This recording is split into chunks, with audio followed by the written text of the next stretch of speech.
There's a hidden battle happening around us every single day. It's not loud, it doesn't announce itself, and worst of all, it often comes from the people we trust the most: friends, family, people we love. It starts small, an offhand comment that lingers in your mind a little too long, a conversation that leaves you feeling uneasy, a relationship that slowly, subtly drains you of your peace.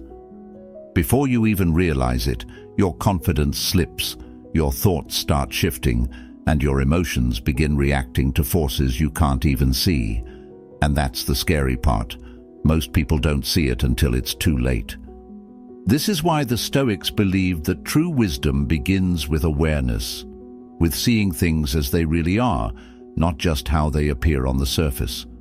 Marcus Aurelius wrote, "The soul becomes dyed with the color of its thoughts."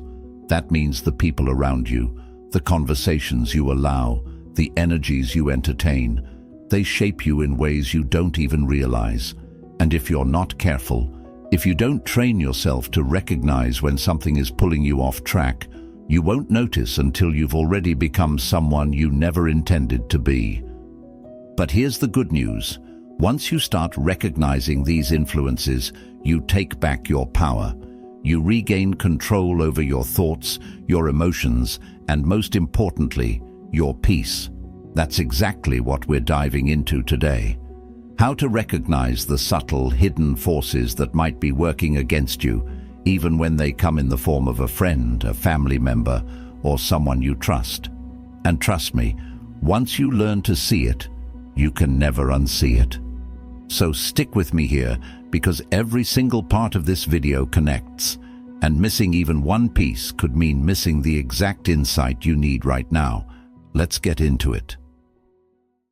The silent forces that shape you.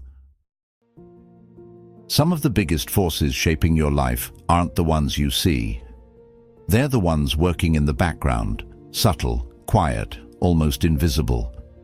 It's the words people repeat around you, the energy they bring into your space, the attitudes they carry. Influence doesn't always announce itself. It slips in slowly, until one day you wake up feeling different, thinking differently, and you're not even sure why. The Stoics knew that the world is full of distractions, opinions, and external forces trying to pull you in every direction. That's why they focused so much on guarding the mind. Marcus Aurelius constantly reminded himself to be careful of what he absorbed, to filter out anything that didn't align with reason and virtue. He understood that we become what we allow to shape us. If you're surrounded by negativity, doubt, and fear, you start to internalize it. If you spend enough time with people who see limits instead of possibilities, you start seeing them too. Most people don't realize this is happening. They think their thoughts are entirely their own, but they're not. Every conversation, every repeated phrase, every interaction leaves a mark. A friend who constantly complains? You start feeling heavier, even if you weren't upset before. A family member who always highlights the worst-case scenario. You start second-guessing your decisions. A colleague who subtly undermines you. Their words sit in the back of your mind, making you doubt your abilities, even when there's no real reason to. Epictetus taught that we must be ruthless in protecting our inner world. He said, "The more we value things outside our control, the less control we have." The same goes for influence. If you're not careful, you let the wrong voices dictate your mindset, your confidence, even your sense of purpose. And the danger isn't just in obvious negativity. Sometimes influence comes in the form of passive discouragement.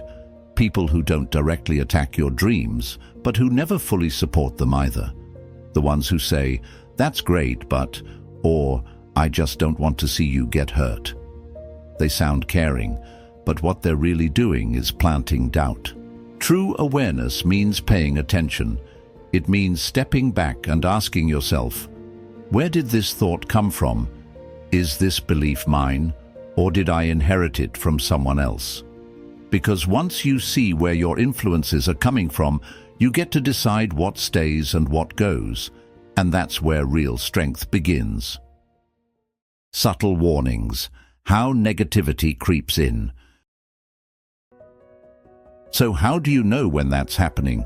It's not always obvious. If it were, you'd shut it down immediately. But these influences tend to be slow, sneaky, and gradual. It starts with small things, offhand comments, repeated criticisms disguised as concern, a constant undercurrent of negativity that makes it feel like the world is always against you. Think about your relationships. Do you have people in your life who always highlight problems but never solutions? Who make everything feel heavier, as if life is just one endless struggle? Seneca warned against this kind of influence, saying that we should be careful not to sink under the weight of others' burdens. There's a difference between supporting someone and being dragged into their storm. Some people aren't looking for a way out of their negativity. They just want company in their misery. Then there are the manipulators. They're not always obvious. They don't control you outright. Instead, they plant small doubts. They make you question your instincts, your decisions, your own judgment. You say something with confidence, and they respond with, "Are you sure about that?" Or, "I don't know. I heard that's really risky." Harmless at first, right? But when you hear it enough, it starts to sink in. Slowly, you start deferring to them, doubting yourself, second-guessing things you once knew to be true. And let's talk about jealousy, disguised as support. Ever share good news with someone, only to be met with a forced smile and a half-hearted, "That's great, I guess"? Or maybe they instantly shift the conversation back to themselves, making your moment of joy feel like it never even happened. That's not just an oversight, it's a pattern. The Stoics believed that the company you keep should be one that sharpens you, strengthens you, and reinforces your values. If someone consistently downplays your successes or subtly discourages you from pursuing growth, that's an influence you need to evaluate. There's also the constant victim, the person who always has a problem, always blames others, and never takes responsibility.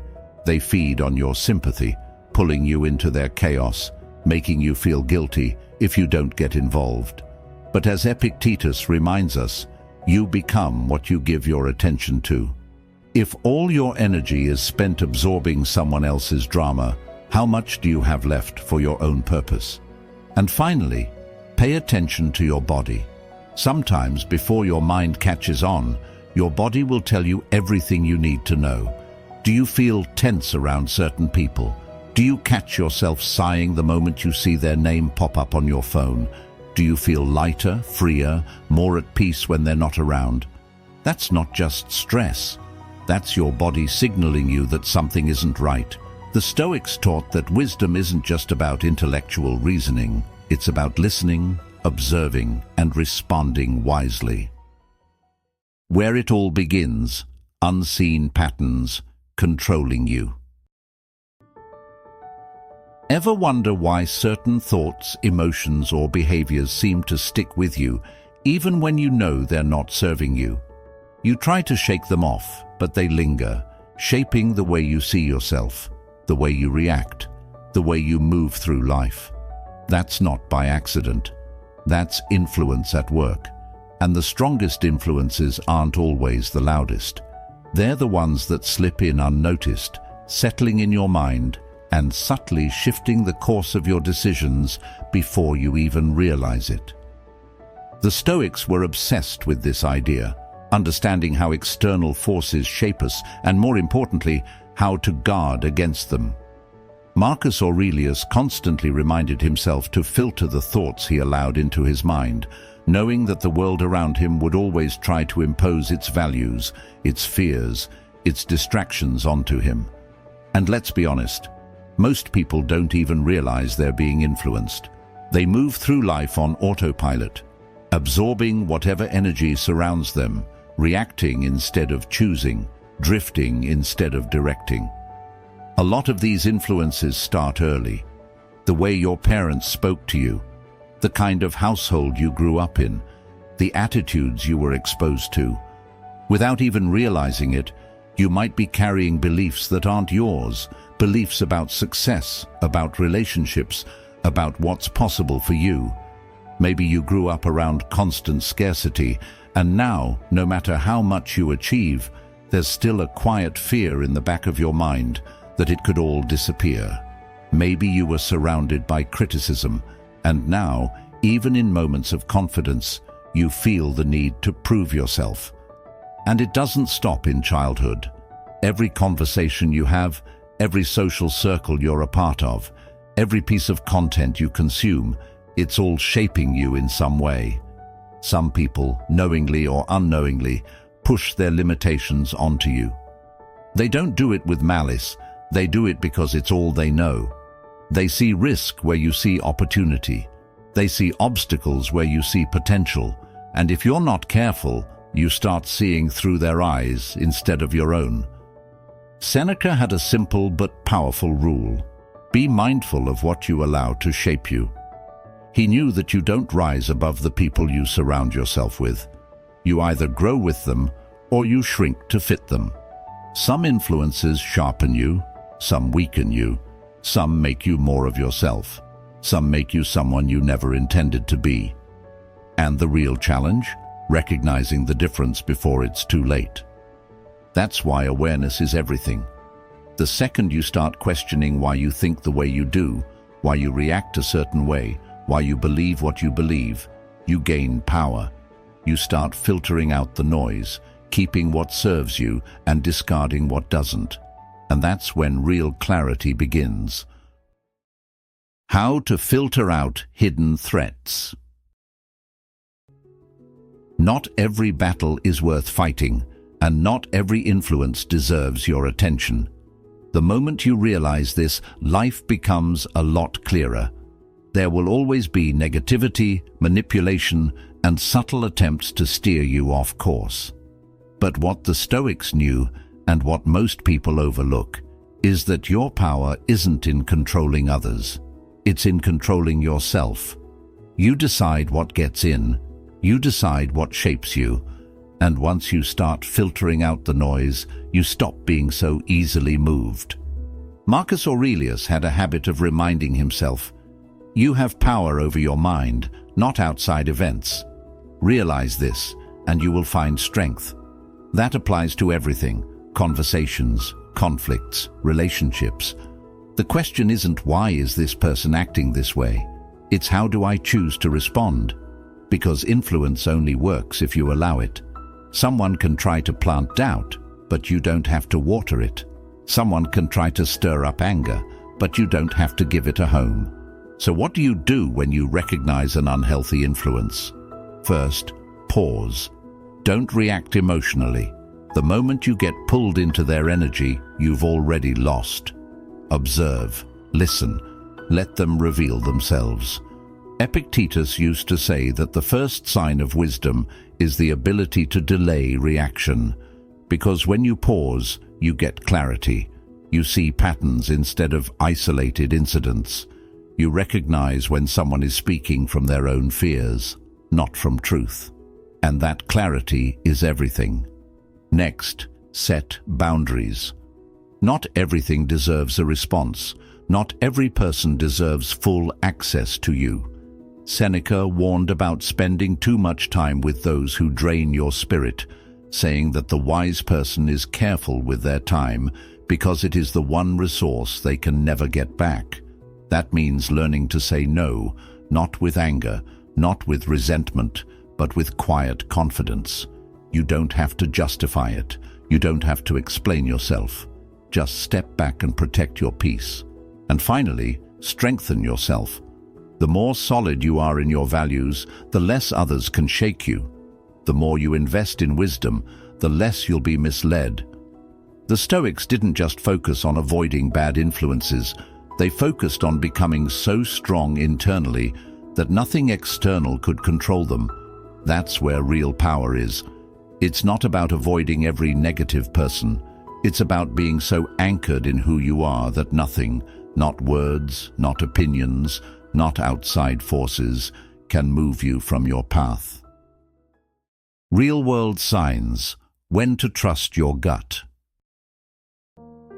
There's a moment in every interaction where you feel it, that split-second realization that something isn't right. Maybe it's the way someone downplays your excitement over something important to you. Maybe it's the subtle shift in their tone when you mention a new opportunity, or maybe it's the way you always feel unsettled after spending time with them, like a weight you can't quite explain. That feeling? That's discernment knocking. The question is, are you paying attention? The Stoics taught that clarity isn't about seeing more. It's about seeing correctly. Marcus Aurelius constantly trained himself to look beyond the surface, reminding himself that people's words and actions often reveal more about them than anything else. So when someone speaks, listen, not just to what they say, but to what's underneath. Does their encouragement feel genuine, or is there hesitation? Are they happy for you, or just tolerating your success? Some people won't criticize you outright, but they'll disguise their doubts as concern. Are you sure you can handle that? That seems like a lot of pressure. These comments seem harmless at first, but over time, they chip away at your confidence. Then there are the ones who always steer conversations toward conflict. You start with a simple topic, but somehow they turn it into an argument or a debate, not because they're seeking truth, but because they thrive in chaos. Seneca warned about these types, saying that some people don't want peace, they want reaction. They want to pull you into their storm because they can't handle the stillness of your presence. Recognizing this is key. If every interaction with someone leaves you feeling drained, anxious, or defensive, that's not just their personality, that's a pattern. And what about the ones who seem to support you, but only to a point? They celebrate your wins, as long as your success doesn't surpass theirs. They encourage growth, but only in ways that keep you at their level. You share a new goal, and instead of pushing you forward, they remind you of past failures, of risks, of why it might not work. Not because they want to protect you, but because your growth forces them to confront their own stagnation. Epictetus put it simply, if you desire to improve, be content to be thought foolish and stupid. Not everyone will understand your path. Not everyone will celebrate it. And that's fine. What matters is whether you allow their fears to dictate your steps. Discernment isn't about labeling people as good or bad. It's about recognizing who influences you and how. The wrong influence can make you doubt what you once believed in. The right influence can remind you of your own strength. The Stoics didn't waste time trying to change others. They focused on seeing people as they are and choosing wisely. Once you recognize the patterns, the next step is clear. Either limit their influence or reinforce your own mindset so strongly that nothing they say can shake it. The Stoic Shield, guarding your mind and energy. Strength isn't about fighting every battle, it's about knowing which ones to walk away from. When it comes to protecting your peace, the real work isn't in changing others, it's in strengthening yourself so that no outside force can pull you off course. The Stoics didn't believe in isolation, but they did believe in boundaries. They understood that the mind, like a fortress, needs walls, not to keep the world out, but to control what gets in. The first step is awareness. If you don't know who or what is influencing you, you can't protect yourself from it. Pay attention to patterns. Notice how you feel after spending time with certain people. Do you leave feeling lighter, clearer, more focused? Or do you feel anxious, uncertain, drained?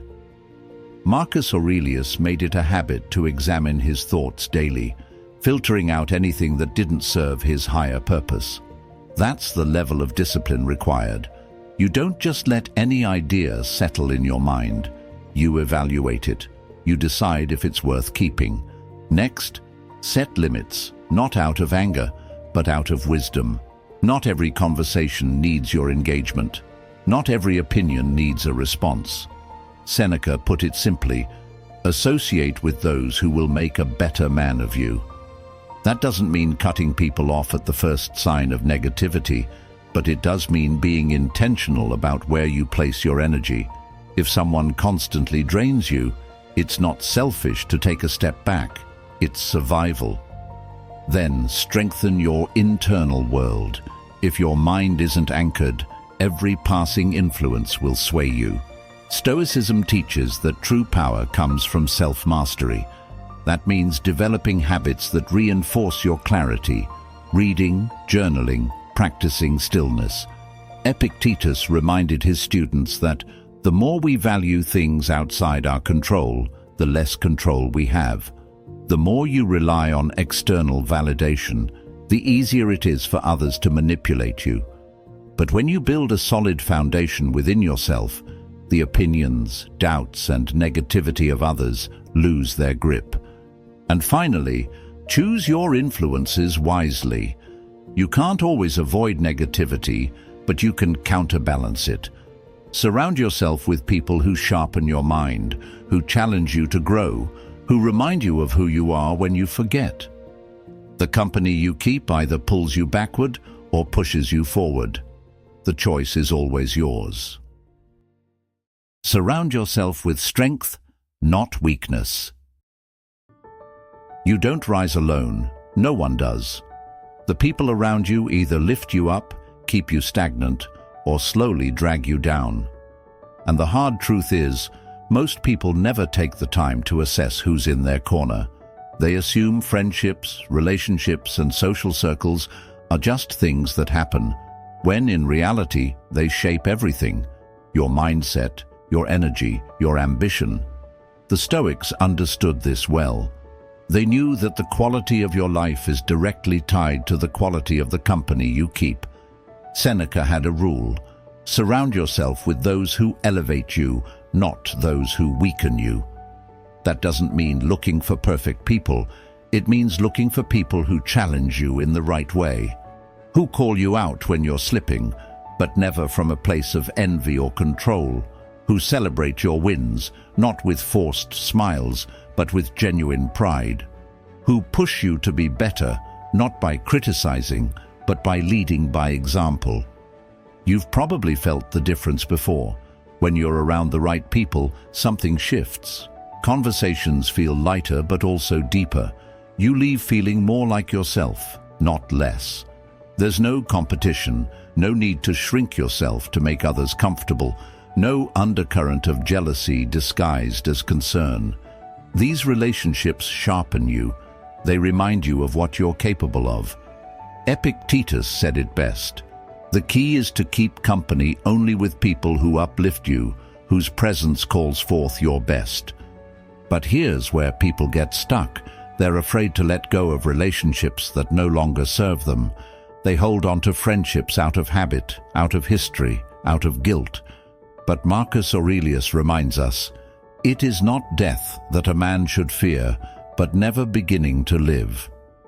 If certain connections are keeping you from living fully, from growing, from becoming who you're meant to be, then holding on to them isn't loyalty, it's self-betrayal. The people in your life should add to it, not just exist in it.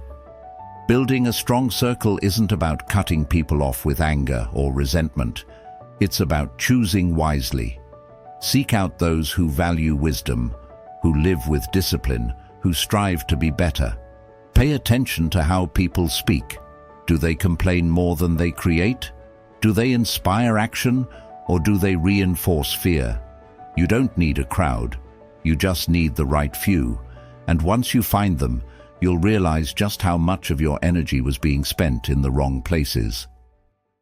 Take back your power. The choice is yours.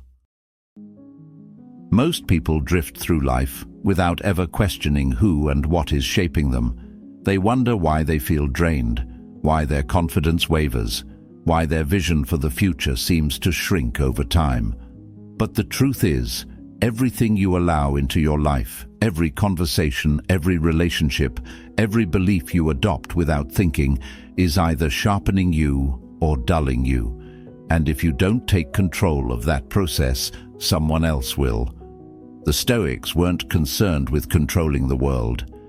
They were concerned with controlling themselves, their thoughts, their responses, their inner world. That's where true freedom lies. You can't stop people from being negative. You can't force others to see your potential, but you can choose what influences you. You can choose who gets access to your energy, your time, your mind. And that choice is everything. Marcus Aurelius reminded himself daily that life is too short to be wasted on things that don't serve the soul. If someone's presence leaves you feeling small, if their words chip away at your peace, if their energy distracts rather than strengthens, you owe it to yourself to step back. This isn't about resentment, it's about wisdom. You are responsible for protecting your own mind. No one else will do it for you. And here's the best part. Once you start making better choices, once you start aligning yourself with people who bring out the best in you, once you learn to guard your thoughts like a fortress, everything changes. Your confidence, your focus, your ability to move through life with clarity and purpose, it all gets sharper. You stop being easily swayed by opinions. You stop seeking validation from those who don't understand your path. And most importantly, you step into the kind of person you were always meant to be. The question is, what are you going to do now? Are you going to let the wrong influences keep shaping you? Or are you going to start choosing your circle, your thoughts, your direction with intention? The choice is yours. If you found value in this, there's another video on the screen that takes these ideas even deeper. I'll see you there. And as always, thank you for being a part of Stoic Journal.